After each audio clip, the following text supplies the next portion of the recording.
নমস্কার, এরু চর্চায় সকলকে স্বাগত। আমরা জানি যে প্রাথমিকে পড়ুয়া ভর্তি শুরু হয়ে গেছে, আর এই কয়েকদিন যাবৎ আমরা শিক্ষাক্ষেত্রে দু ধরনের চিত্র দেখতে পাচ্ছি, অর্থাৎ দু ধরনের চিত্র আমাদের সামনে ভেসে উঠছে। একদিকে আমরা দেখতে পাচ্ছি যে প্রাথমিক বা উচ্চ প্রাথমিকে বিশাল সংখ্যক পড়ুয়া কোনো কোনো স্কুলে ভর্তি হওয়ার জন্য লাইন দিচ্ছে, আর সেখানে শিক্ষা দপ্তর থেকে নির্দেশ দিয়ে বলা হচ্ছে যে বেশি ছাত্র ভর্তি নেওয়া যাবে না। আর অন্যদিকে আমরা একটা চিত্র দেখতে পাচ্ছি যে স্কুলে পড়ুয়া নেই, তাই সরকারি স্কুলের শিক্ষকেরা টোটো করে বেরিয়ে পড়েছেন সরকারি স্কুলের ভর্তি হওয়ার আবেদন নিয়ে।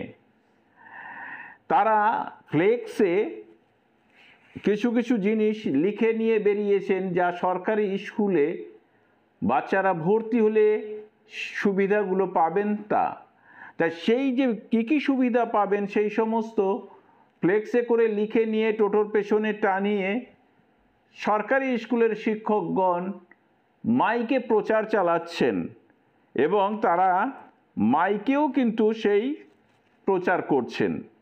পূর্ব বর্ধমানের মেমারি 2 ব্লকের বোহার পঞ্চায়েত এলাকার 14টি প্রাথমিক বিদ্যালয়ের শিক্ষকগণই কিন্তু তারা বেরিয়ে পড়েছেন, অর্থাৎ এই এলাকায় সরকারি বিদ্যালয়ে ছাত্রর ভর্তির হার বেশ কম।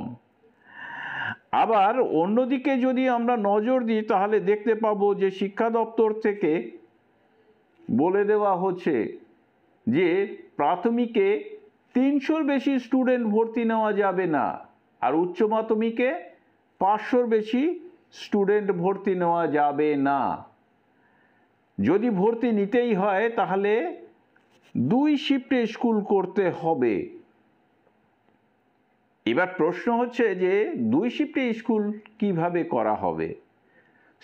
শিক্ষকই যদি না থাকে, একদিকে শিক্ষক নিয়োগ নেই বললেই চলে, অন্যদিকে শিক্ষক যা আগে নিযুক্ত হয়েছিলেন তারা রিটায়ার করে যাচ্ছেন। তো এসএসকে এমএসকের ক্ষেত্রেও কিন্তু সেই একই কথা বলা চলে। এসএসকে এমএসকের ক্ষেত্রেও বলা হচ্ছে যে 300-র বেশি স্টুডেন্ট এসএসকেতে ভর্তি নেওয়া যাবে না, এবং এমএসকেতে 500-র বেশি স্টুডেন্ট ভর্তি নেওয়া যাবে না। যদিও এসএসকে এমএসকেতে 300 বা 500 এত স্টুডেন্ট নেই, তার একটি কারণ যে সেখানে কিন্তু কোনো অতিরিক্ত টিচার নেই। 6 জন টিচার নিযুক্ত হয়েছিলেন এমএসকেতে এবং 4 জন টিচার এসএসকেতে, তাদের বেশিরভাগই এখন রিটায়ার করে গেছেন, যার ফলে অনেক এসএসকে এমএসকে উঠে গেছে। এখনও যা রয়েছেন সেখানে এসএসকেতে 1-2 জন টিচার, এমএসকেতেও 2 থেকে 4 জন টিচার রয়েছেন। এরকম কোনো কোনো এমএসকেতে হয়তো 5 জন 6 জন আছেন, কিন্তু সব ক্ষেত্রে নয়। আর এমতো পরিস্থিতিতে এই যে নিয়ম বা 2 ধরনের আমরা চিত্র দেখতে পাচ্ছি, তো সেটা কিন্তু শিক্ষার ক্ষেত্রে ভালো লক্ষণ নয়। কোনো কোনো ক্ষেত্রে প্রচুর পরিমাণে ছাত্র রয়েছে, অর্থাৎ যে এলাকা জুড়ে স্কুলের সংখ্যা কম সেই এলাকার স্কুলে ভর্তি হচ্ছে, বেশি ভর্তি হওয়ার জন্য স্টুডেন্ট লাইন দিচ্ছে স্কুলে, আর যে এলাকায় স্কুল বেশি কিন্তু পড়ুয়া কম সেখানে কিন্তু স্কুলের থেকে স্টুডেন্ট পাচ্ছে না।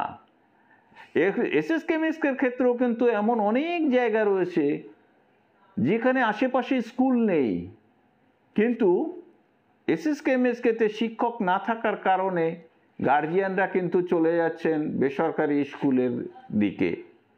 সরকারি স্কুল কাছাকাছি না থাকলে তারা কি করবে?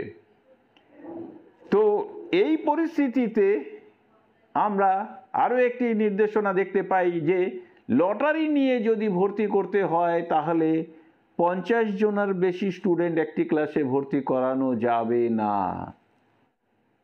তাহলে কি করা যাবে? যে এলাকায় স্কুল নেই সে এলাকায় কিন্তু এসএসকে এমএসকেই ভরসা, তাদেরও কিন্তু শিক্ষক নিয়োগের অভাবে দুরবস্থা। কবে এর যে সুরাহা হবে আমরা জানি না, অপেক্ষায় রইলাম।